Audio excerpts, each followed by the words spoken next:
Muito bem, meus queridos, estudando a lição de número 13, a última do trimestre, a lição que fala sobre as 3 mensagens angélicas, e a lição de hoje fala sobre a verdade que nos liberta. Conhecereis a verdade, e a verdade vos libertará. Esse é um pensamento do Senhor Jesus, é uma promessa solene, em que está baseado assim todo o fundamento da palavra de Deus. Jesus Cristo venceu o diabo através do poder da palavra. E no tempo do fim, ele vai precisar usar a palavra para ajudar as pessoas que estão envolvidas com Babilônia, com as doutrinas falsas, para que conheçam a realidade da verdade segundo a palavra de Deus. Por isso, Deus vai precisar de seus instrumentos humanos para mostrar na palavra aquilo que é determinado como a vontade divina para a salvação. Existia um homem que era um juiz muito íntegro. O nome dele era Gaio de Tenesse. Era um juiz que pautava seus julgamentos pela mais pura honestidade. Um dia recebeu diante dele um homem acusado de roubar um objeto de uma casa vizinha. E ele então, apesar dos roubos do homem acusado, o juiz Gaio acabou condenando o homem à prisão. O homem chorou muito, gritou, o homem falou em sua defesa que não havia sido ele, que ele não era o ladrão. Mesmo assim, o juiz Gaio mandou prender esse homem. Mas quando foi para casa, o juiz ficou muito impressionado com a forma veemente com a qual aquele homem solicitou do juiz a compreensão de que ele não era o culpado. O juiz então resolveu, durante a noite, ir até a vizinhança daquele homem que estava preso. E ali ele visitou alguns vizinhos, se apresentou e descobriu que aquele detalhe que ele deixou passar mostrava que aquele homem realmente era inocente. Quando foi no dia seguinte, ele reviu o processo, chamou as partes envolvidas e mostrou que aquele homem era realmente inocente. Chamou o acusado diante dele e deu-lhe a notícia de que ele estava livre da condenação. Nunca houve na face de um homem uma transformação tão grandiosa. O homem que estava com os ombros curvados levantou os ombros cheio de alegria. Seu semblante mostrava uma alegria indizível, seu rosto brilhava de felicidade. As lágrimas brotaram abundantes em seus olhos. E as pessoas que estavam presentes se emocionaram ao ver a alegria que a liberdade causou naquele homem. A verdade libertou aquele homem. O Senhor Deus deseja nos libertar aqueles que estão presos em doutrinas, que são verdadeiro vinho de Babilônia. Porque as pessoas aprenderam daquele jeito e estão no engano. E Deus então vai utilizar a palavra para libertar as pessoas. A pergunta número 3 tem o seguinte enunciado: o que Jesus prometeu ao conhecermos, ou se conhecermos, a verdade que vem de Deus? São João 8, verso 32, e conhecereis a verdade vos libertará. João 7, 17, se alguém quiser fazer a vontade dele, pela mesma doutrina, conhecerá se ela é de Deus ou se eu falo de mim mesmo. Jesus falando a respeito dos seus ensinos. João 17, 17, santifica-os na verdade, a tua palavra é a verdade. Então, para a pergunta, o que Jesus prometeu se conhecermos a verdade como ele utilizou? Resposta, Jesus prometeu iluminar nossa vida com a verdade. E assim, não seremos enganados com os erros doutrinários do tempo do fim. Doutrinas falsas, porque a palavra de Deus é a verdade que nos liberta. E libertará aqueles que estarão dentro de Babilônia. Por isso, na mensagem dada a João, para que João pudesse falar a respeito do engano de Babilônia religiosa, João insiste, por inspiração, a pedir aquilo que Deus solicitou, que as pessoas saiam de Babilônia, por um motivo muito sério. Em Apocalipse 18, verso 4, está escrito: sai dela, povo meu, para não seres participante dos seus pecados e para que vocês não incorram em suas pragas. 2 motivos grandiosos. Um dos grandes pecados de Babilônia foi dar o vinho de suas doutrinas falsas para as nações beber. E assim envolver as nações em grandes enganos.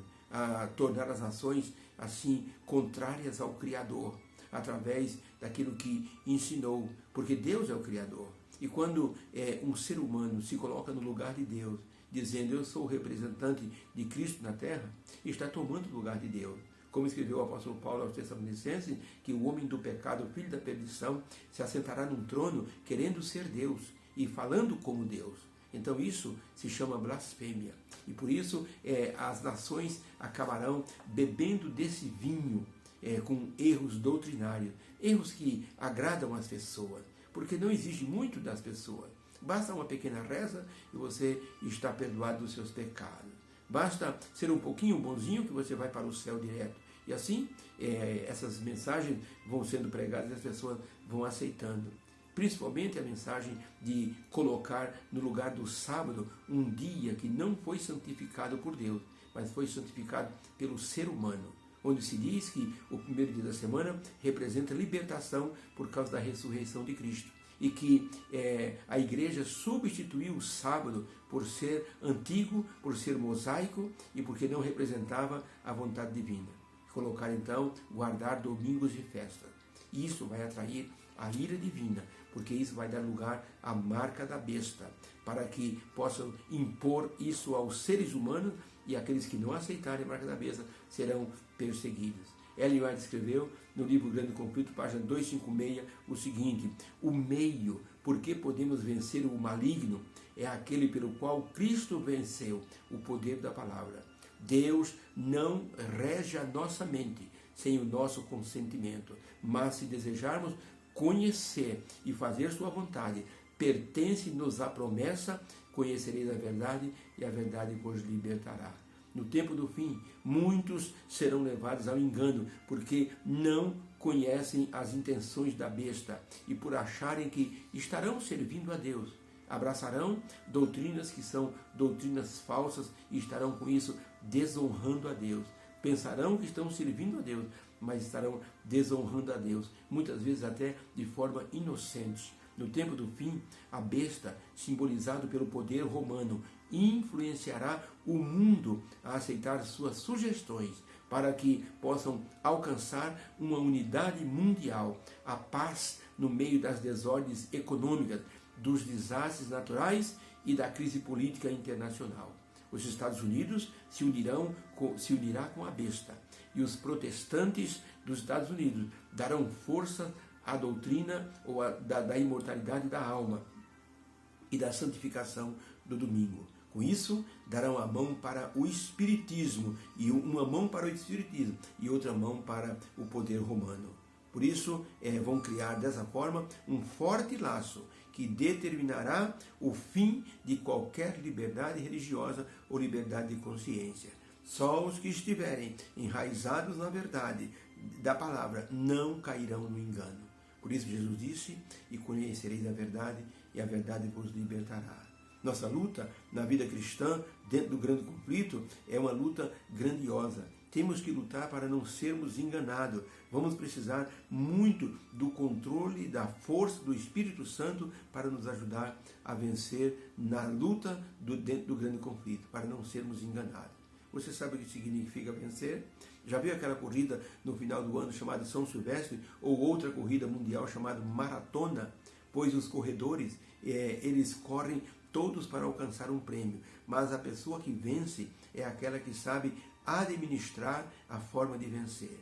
Ele poupa energia, se prepara para que na reta final ele dê toda uma energia que reservou para chegar na frente de todo mundo.